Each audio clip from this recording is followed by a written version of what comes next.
নমস্কার বন্ধুরা, নতুন একটা ভিডিওতে আপনাদের প্রত্যেকে জানাই স্বাগতম। এই মুহূর্তে আবহাওয়ার গুরুত্বপূর্ণ খবর ধেয়ে আসছে নতুন পশ্চিমী ঝঞ্ঝা। আর এই পশ্চিমী ঝঞ্ঝায় অন্যান্য রাজ্যের সঙ্গে সঙ্গে বাংলাতেও বৃষ্টি হবে জানিয়ে দিল আলিপুর আবহাওয়া দপ্তর। ইতিমধ্যে 4 জেলাতে সতর্কতা জারি করা হয়েছে। দুদিন বৃষ্টিপাত হবে বাংলায়। 28 এবং 29 তারিখ সতর্কবার্তা রয়েছে বেশ কয়েকটা জেলাতে। একই সঙ্গে এই পশ্চিমী ঝঞ্ঝার ফলে সর্বনিম্ন তাপমাত্রা কিন্তু বেশ খানিকটা বেড়ে যাবে। ইতিমধ্যেই আজকে যে তাপমাত্রা রেকর্ড হয়েছে তাতে 2 ডিগ্রি মতো বেড়ে গেছে দক্ষিণবঙ্গের মধ্যে বেশ কয়েকটা জেলাতে। আগামীতে আরও তাপমাত্রা বাড়বে, 14 ডিগ্রির কাছাকাছি পৌঁছাবে সর্বনিম্ন তাপমাত্রা জেলায় জেলায়। কলকাতা এবং সংলগ্ন অঞ্চলে তাপমাত্রা কিন্তু ভালোই বাড়বে, 15 ডিগ্রি 16 ডিগ্রি পৌঁছাতে পারে এমনটাই পূর্বাভাস রয়েছে। একই সঙ্গে বন্ধুরা আপনাদেরকে জানিয়ে রাখি, এই তাপমাত্রা বৃদ্ধি কিন্তু সাময়িক। এ মাসের শেষে আবার কিন্তু তাপমাত্রা পরিবর্তন হবে, অর্থাৎ আস্তে আস্তে কিন্তু আবারও তাপমাত্রা কমতে থাকবে এবং কমে ওই 12 থেকে 13 ডিগ্রি ঘরে চলে আসবে দক্ষিণবঙ্গের বিভিন্ন জেলাতে। তবে উত্তরবঙ্গে পাহাড়ি অঞ্চলে এবং ডুয়ার্সে কিন্তু শীতের আমেজ এখনও বজায় থাকবে, তাতে খুব একটা পরিবর্তনের সম্ভাবনা আপাতত নেই। তো বন্ধুরা, আজকের ভিডিওতে আমরা বিস্তারিত আলোচনা করব এই মুহূর্তে আলিপুর আবহাওয়া দপ্তর থেকে নতুন করে কি ওয়েদার ওয়ার্নিং জারি করা হয়েছে, বৃষ্টিপাত কোন কোন জেলায় হবে এবং সেই সঙ্গে শীতে কি পরিবর্তন আসতে পারে, লেটেস্ট স্যাটেলাইট ইমেজ এই মুহূর্তে কি আপডেট দিচ্ছে, সমস্ত কিছু আপনাদের পরপর জানাবো। একই সঙ্গে গত 24 ঘন্টায় পশ্চিমবঙ্গে উত্তর থেকে দক্ষিণে জেলায় জেলায় সর্বনিম্ন তাপমাত্রা বা ঠান্ডায় কি পরিবর্তন আসলো সমস্ত কিছু আপনাদেরকে দেখানো হবে এই ভিডিওটিতে। তো ভিডিওটা ভালো লাগলে এবং ইনফরমেটিভ বলে মনে হলে অবশ্যই আপনারা ভিডিওটা একটি করে লাইক করে দেবেন, অবশ্যই ভিডিওটি প্রচুর শেয়ার করবেন। সেই সঙ্গে নতুন দর্শক হয়ে থাকলে লেটেস্ট ভিডিওর আপডেট সবার প্রথমে পাওয়ার জন্য চ্যানেলটিকে সাবস্ক্রাইব করে নিয়ে পাশে থাকা বেল আইকনে ক্লিক করে অল নোটিফিকেশন অপশানটিকে অন করে রাখবেন। লেটেস্ট আপডেট আপনারা সবার প্রথমে পেয়ে যাবেন। সেই সঙ্গে ভিডিওটি আপনি এই মুহূর্তে কোন জেলা থেকে দেখছেন অবশ্যই আপনাদের জেলার নামটি কমেন্টে লিখে জানাবেন, তাহলে আপনাদের জেলার আবহাওয়ার খবর আপনারা সঠিক সময়ে সবার আগে জানতে পারবেন। বন্ধুরা, শুরুতে আমরা দেখে নেব আজকে এই মুহূর্তের উপগ্রহ চিত্র অর্থাৎ স্যাটেলাইট ইমেজ কি আপডেট দিচ্ছে। দেখুন বন্ধুরা, এই মুহূর্তে পশ্চিমবঙ্গের আকাশ পরিষ্কার থাকলেও আগামীতে বড় বদল আসতে পারে। দেখুন বন্ধুরা, ইতিমধ্যে একটা পশ্চিমী ঝঞ্ঝা উত্তর পশ্চিম ভারতের কাছে প্রায় পৌঁছে গেছে। দেখতে পাচ্ছেন এর জেরে জম্মু কাশ্মীর, সেই সঙ্গে হিমাচল প্রদেশ, উত্তরাখণ্ড, পাঞ্জাব, হরিয়ানা, দিল্লি, একই সঙ্গে পশ্চিম রাজস্থানে মেঘ কিন্তু ভালো মতো প্রবেশ করছে। আজকে রাতের পর থেকে আরও মেঘ ঢুকবে উত্তর পশ্চিম ভারতে এবং উত্তর ভারতের বিভিন্ন অঞ্চলে। এই যে পশ্চিমী ঝঞ্ঝা আপনারা দেখতে পাচ্ছেন একটা বিস্তীর্ণ অংশ জুড়ে কিন্তু অবস্থান করছে। এদিকে আমরা দেখতে পাচ্ছি পশ্চিম দিকে গোটা আফগানিস্তান, সেই সঙ্গে তুর্কমেনিস্তানের পূর্বভাগ, সেই সঙ্গে আমরা দেখতে পাচ্ছি তাজিকিস্তান, সেই সঙ্গে পাকিস্তান, এদিকে ভারতের জম্মু কাশ্মীর, লাদাখ এবং সেই সঙ্গে পাঞ্জাব, হরিয়ানা এই সমস্ত অঞ্চল জুড়ে কিন্তু একটা বড় পশ্চিমী ঝঞ্ঝা এই মুহূর্তে অবস্থান করছে। ধীরে ধীরে এই সিস্টেমটা কিন্তু পূর্ব দিকে সরবে এবং তার জেরে আগামীতে বৃষ্টি বাড়বে উত্তরপ্রদেশ, মধ্যপ্রদেশ, সেই সঙ্গে ছত্তিশগড়, বিহার, এছাড়া ঝাড়খণ্ডের মধ্যেও কোথাও কোথাও বৃষ্টি হতে পারে। সেই সঙ্গে পশ্চিমবঙ্গের মধ্যেও বেশ কয়েকটা জেলায় বৃষ্টিপাতের সম্ভাবনা রয়েছে এমনটাই জানাচ্ছে আবহাওয়া দপ্তর। এই মুহূর্তে আপনারা দেখতে পাচ্ছেন উত্তর ভারতে শুধুমাত্র অরুণাচল প্রদেশে কিছুটা মেঘ রয়েছে, বাকি আসামে কিন্তু খুব একটা মেঘ নেই। ত্রিপুরাতেও কিন্তু এই মুহূর্তে আকাশ পরিষ্কার এবং বঙ্গোপসাগর এই মুহূর্তে পরিষ্কার রয়েছে। দেখতে পাচ্ছেন বন্ধুরা, মধ্য ভারতেও কিন্তু আস্তে আস্তে মেঘ ঢুকছে। ঠিক আছে, দক্ষিণ ভারতে এই মুহূর্তে মেঘাচ্ছন্ন আকাশ রয়েছে অক্ষরেখা এবং ঘূর্ণাবর্তের কারণে। অন্ধ্রপ্রদেশ, তেলেঙ্গানা, সেই সঙ্গে কর্ণাটক, কেরালা এবং তামিলনাড়ু জুড়ে মেঘলা আকাশ এবং এই সমস্ত অঞ্চলের মধ্যে বিক্ষিপ্ত বৃষ্টিপাতের সম্ভাবনা রয়েছে আগামী 24 ঘন্টায়। বন্ধুরা, এবারে আমরা দেখে নেব আলিপুর আবহাওয়া দপ্তর কি জানাচ্ছে, আগামীতে কোন কোন দিন পশ্চিমবঙ্গের মধ্যে কোন কোন জেলায় বৃষ্টিপাতের সম্ভাবনা রয়েছে। তো বলা হচ্ছে পশ্চিমবঙ্গের সকল জেলায় প্রধানত শুষ্ক আবহাওয়া বিরাজ করার সম্ভাবনা রয়েছে। তবে তৃতীয় ও চতুর্থ দিনে দার্জিলিং জেলায় 1 বা 2টি স্থানে হালকা বৃষ্টি অথবা তুষারপাতের সম্ভাবনা রয়েছে।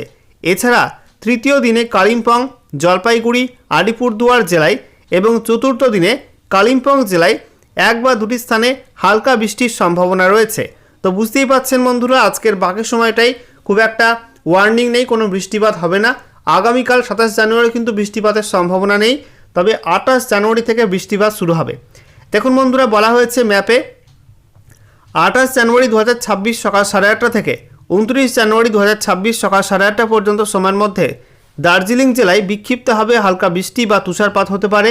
তবে কালিম্পং, জলপাইগুড়ি এবং আলিপুরদুয়ার জেলাতে হালকা বৃষ্টিপাতের সম্ভাবনা রয়েছে বিক্ষিপ্তভাবে। বাকি উত্তরবঙ্গের কোনো জেলায় বৃষ্টিপাতের সম্ভাবনা নেই এবং দক্ষিণবঙ্গের মধ্যে কিন্তু সম্ভাবনা নেই বৃষ্টিপাতের। এরপরে আমরা দেখতে পাচ্ছি 29 জানুয়ারি 2026 সকাল 8:30 থেকে 30 জানুয়ারি 2026 সকাল 8:30 পর্যন্ত সময়ের মধ্যে দার্জিলিং জেলায় বিক্ষিপ্ত বৃষ্টিপাত অথবা তুষারপাত হতে পারে এবং কালিম্পংয়ে হালকা বৃষ্টিপাতের সম্ভাবনা রয়েছে। বাকি উত্তরবঙ্গে এবং দক্ষিণবঙ্গে কোনো জেলায় কিন্তু বৃষ্টিপাতের সম্ভাবনা নেই এই সময়টার মধ্যে। এবার আমরা দেখে নেব গত 24 ঘন্টায় পশ্চিমবঙ্গে উত্তর থেকে দক্ষিণের জেলায় জেলায় সর্বনিম্ন তাপমাত্রায় কী কী পরিবর্তন আসলো, কোথায় ঠান্ডা বাড়লো কমলো, এগুলো আমরা একটু দেখে নিচ্ছি। তো বলা হচ্ছে উত্তরবঙ্গের দার্জিলিং পিটিওতে সেখানে সর্বনিম্ন তাপমাত্রা রয়েছে 3.6 ডিগ্রি সেলসিয়াস। তাপমাত্রা কিন্তু অনেকটা কম এবং ভালো মতো ঠান্ডা দার্জিলিংয়ে পড়ছে। দার্জিলিং প্রপারে 4.4 ডিগ্রি সেলসিয়াস, কালিম্পং এএমএফেও সেখানে 9.2 ডিগ্রি, কালিম্পং প্রপারে 9.5 ডিগ্রি, খুব একটা ডিফারেন্স নেই। জলপাইগুড়ি 11.3, বাগডোগরা 12.4, পুন্ডিবাড়ি এএমএফেও 11.4, আলিপুরদুয়ারে 12 ডিগ্রি, কোচবিহার 10.6, এছাড়া রায়গঞ্জে 14 ডিগ্রি, মাজিয়ান এএমএফেও 10.2, বালুরঘাটে 12.1, মালদাতে অনেকটাই বেশি 16.3 ডিগ্রি। মালদায় কিন্তু শীত নেই বললেই চলে এবং ভালো মতো গরম মালদায় পড়ছে। এছাড়া আমরা দেখতে পাচ্ছি বহরমপুর সেখানে 13.2 ডিগ্রি, নদিয়ার কৃষ্ণনগরে 12.4, Sriniketan 13 degree, Suri 12 degree, Panagarh 13 degree, Bardhaman 14.8, Asansol 13.7, পুরুলিয়াতে আমরা দেখতে পাচ্ছি 15 ডিগ্রি পৌঁছে গেছে, তাপমাত্রা অনেকটা বেড়ে গেছে।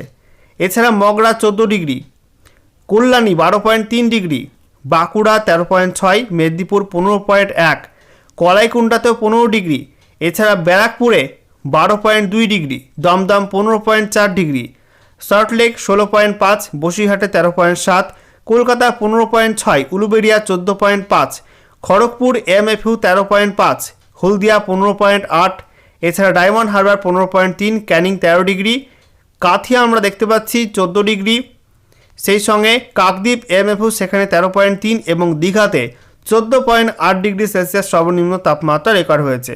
অর্থাৎ গত 24 ঘন্টার মধ্যে আমরা দেখতে পাচ্ছি দক্ষিণবঙ্গে সর্বনিম্ন তাপমাত্রা রেকর্ড হয়েছে সিউড়িতে, যেখানে 12 ডিগ্রি সেলসিয়াস রেকর্ড হয়েছে।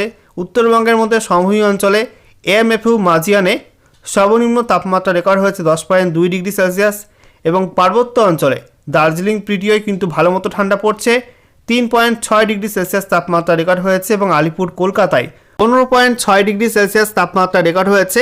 এটা স্বাভাবিকের থেকে 0.9 ডিগ্রি সেলসিয়াস ওপরে ছিল। সেই সঙ্গে বলা হচ্ছে গত 24 ঘন্টায় হালকা থেকে মাঝারি ধরনের কুয়াশা দেখা গেছে দক্ষিণ 24 পরগনা, দার্জিলিং, কোচবিহার এই জেলাগুলির মধ্যে দু একটা জায়গায় সকালের দিকে।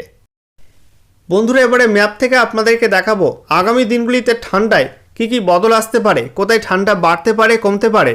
পরপর আপনাদেরকে দেখাবো আগামী এক সপ্তাহের শীতের পূর্বাভাস। তো বলা হচ্ছে আগামীকাল 27 জানুয়ারি 2026 তারিখে উত্তরবঙ্গের দার্জিলিংয়ে সর্বনিম্ন তাপমাত্রা হতে পারে 5 ডিগ্রি সেলসিয়াস। এছাড়া রামসাই, কোচবিহারে হতে পারে 11 ডিগ্রি করে, জলপাইগুড়ি, শিলিগুড়িতে 12 ডিগ্রি করে তাপমাত্রা হতে পারে, কালিম্পংয়ে 10 ডিগ্রি তাপমাত্রা হতে পারে, মালদায় সেখানে 16 ডিগ্রি, রাতুয়াতে 15 ডিগ্রি, মুর্শিদাবাদে 13 ডিগ্রি, বহরমপুরে 14 degree, Santiniketan 14 degree, Sriniketan 14 degree. একই সঙ্গে আসানসোল, পুরুলিয়া, বাঁকুড়া, বিষ্ণুপুর এবং কৃষ্ণনগরে 14 ডিগ্রি করে তাপমাত্রা হতে পারে, বর্ধমানে হতে পারে 15 ডিগ্রি সেলসিয়াস, এছাড়া মেদিনীপুরে 15 ডিগ্রি, দীঘাতে 15 ডিগ্রি, হাওড়াতেও 15 ডিগ্রি, দমদম 16 ডিগ্রি, সল্টলেক 17, এছাড়া অশোকনগর 14 ডিগ্রি, ডায়মন্ড হারবার এবং আলিপুরে আর সুন্দরবনে 16 ডিগ্রি করে তাপমাত্রা হওয়ার সম্ভাবনা আছে। এরপর 28 জানুয়ারি আমরা দেখতে পাচ্ছি উত্তরবঙ্গের দার্জিলিংয়ে 5 ডিগ্রি তাপমাত্রা হতে পারে, কালিম্পংয়ে 10 ডিগ্রি হতে পারে, রামসাই এবং কোচবিহারে 12 ডিগ্রি করে তাপমাত্রার সম্ভাবনা আছে, শিলিগুড়ি এবং জলপাইগুড়িতে 13 ডিগ্রি করে তাপমাত্রা হতে পারে, মালদায় 16 ডিগ্রি, রাতুয়া 15 ডিগ্রি হতে পারে। দক্ষিণবঙ্গের মধ্যে আমরা দেখতে পাচ্ছি বহরমপুর, সেই সঙ্গে শ্রীনিকেতন, শান্তিনিকেতন, আসানসোল, পুরুলিয়া, বাঁকুড়া, বিষ্ণুপুর এবং কৃষ্ণনগরে 14 ডিগ্রি করে তাপমাত্রা হতে পারে, মুর্শিদাবাদ 13 ডিগ্রি হতে পারে, বর্ধমানে একটু বেশি 15 ডিগ্রি তাপমাত্রা হতে পারে। একই সঙ্গে মেদিনীপুর, দীঘা এসব জায়গায় আর হাওড়াতে 15 ডিগ্রি টেম্পারেচার হতে পারে। দমদম 16 ডিগ্রি, সল্টলেক 17, আলিপুর 16, ডায়মন্ড হারবার 16, অশোকনগর 14 এবং সুন্দরবনও কিন্তু 16 ডিগ্রি সেলসিয়াস তাপমাত্রা হতে পারে। এরপর 29 জানুয়ারি আমরা দেখতে পাচ্ছি উত্তরবঙ্গের দার্জিলিংয়ে 5 degree Celsius, Kalimpong 10 degree, Siliguri 14 degree, Ramsai 13 degree, Jalpaiguri 14 degree, Coochbehar 13 degree, Ratua 16, Malda 17, Murshidabad 14 degree, Baharampur 15 degree, Sriniketan 15, Santiniketan 15, Asansol 15, Purulia 15, Bankura, Bishnupur এবং কৃষ্ণনগরে 15 ডিগ্রি সেলসিয়াস তাপমাত্রার সম্ভাবনা আছে। একই সঙ্গে হাওড়াতে এবং অশোকনগরেও 15 ডিগ্রি সেলসিয়াস তাপমাত্রা হতে পারে। সেই সঙ্গে বলা হচ্ছে বর্ধমান, মেদিনীপুর, ডায়মন্ড হারবার, দীঘা, দমদম, সুন্দরবনে 16 ডিগ্রি করে টেম্পারেচার হতে পারে। সল্টলেক এবং আলিপুরে 17 ডিগ্রি তাপমাত্রার সম্ভাবনা আছে। এরপর 30 জানুয়ারি আমরা দেখতে পাচ্ছি উত্তরবঙ্গের দার্জিলিংয়ে 5 ডিগ্রি তাপমাত্রা হতে পারে, কালিম্পং 10 ডিগ্রি, রামসাই এবং কোচবিহারে 12 ডিগ্রি করে, শিলিগুড়ি এবং জলপাইগুড়ি 13 ডিগ্রি, সেই সঙ্গে মালদা সেখানে 16 ডিগ্রি, রাতুয়ায় 15 ডিগ্রি, মুর্শিদাবাদ 13 ডিগ্রি, বহরমপুর 14, কৃষ্ণনগর 14, শ্রীনিকেতন শান্তিনিকেতন 14 করে, সেই সঙ্গে আসানসোল, পুরুলিয়া, বাঁকুড়া, বিষ্ণুপুরে 14 ডিগ্রি তাপমাত্রা হতে পারে। হাওড়াতেও 14 ডিগ্রি, অশোকনগরে 14 degree, Bardhaman 15 degree, Medinipur 15 degree.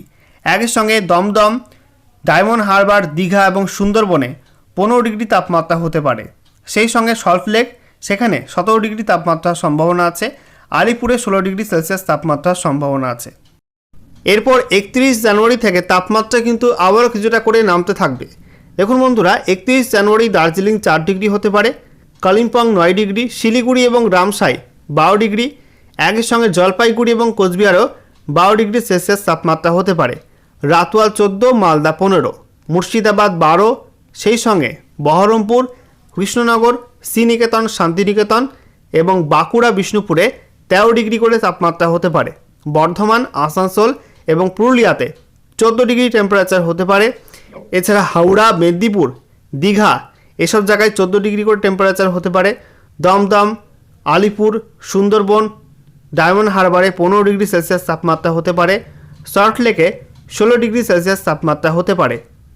এরপর 1 ফেব্রুয়ারি 2026 তারিখে আমরা দেখতে পাচ্ছি উত্তরবঙ্গে দার্জিলিং 4 ডিগ্রি, কালিম্পং 9 ডিগ্রি, রামসাই এবং শিলিগুড়ি 12 ডিগ্রি করে, জলপাইগুড়ি 12 এবং কোচবিহারও 12 ডিগ্রি, মালদায় 15 ডিগ্রি, রাতুয়া 14 ডিগ্রি। দক্ষিণবঙ্গের মধ্যে আবারও কিন্তু তাপমাত্রা কমে আসবে। মুর্শিদাবাদে 12 ডিগ্রি, সেই সঙ্গে বহরমপুর 13, কৃষ্ণনগর 13, শ্রীনিকেতন শান্তিনিকেতন, বাঁকুড়া এবং বিষ্ণুপুরে 13 ডিগ্রি করে তাপমাত্রা হবে। বর্ধমান, আসানসোল, পুরুলিয়ায় 14 ডিগ্রি, মেদিনীপুরে 14 ডিগ্রি, হাওড়া এবং দীঘাতে 14 ডিগ্রি, সুন্দরবন, আলিপুর, দমদম এবং ডায়মন্ড হারবারে 15 ডিগ্রি, অশোকনগর 13 ডিগ্রি এবং সল্টলেকে 16 ডিগ্রি সেলসিয়াস টেম্পারেচার হতে পারে। এরপর 2 ফেব্রুয়ারি 2026 তারিখে আমরা দেখতে পাচ্ছি দার্জিলিং 4 ডিগ্রি, কালিম্পং 9 ডিগ্রি, শিলিগুড়ি, রামসাই, জলপাইগুড়ি এবং কোচবিহারে 12 ডিগ্রি করে তাপমাত্রা হতে পারে। Malda 15 degree, Ratua 14 degree. দক্ষিণবঙ্গের মধ্যে বহরমপুর 13, কৃষ্ণনগরে 13, শ্রীনিকেতন 13, মুর্শিদাবাদ 12, সেই সঙ্গে আমরা দেখতে পাচ্ছি শান্তিনিকেতন, আসানসোল, পুরুলিয়া, বাঁকুড়া, বিষ্ণুপুর এবং বর্ধমানে 14 ডিগ্রি করে তাপমাত্রা হতে পারে। হাওড়ায় 14 ডিগ্রি, দমদম 15, সল্টলেক অনেকটা বেশি 17, অশোকনগর 14, মেদিনীপুর 15, ডায়মন্ড হারবার 15, আলিপুর 15, সুন্দরবন 15 এবং দীঘাতে 14 ডিগ্রি সেলসিয়াস তাপমাত্রা হতে পারে।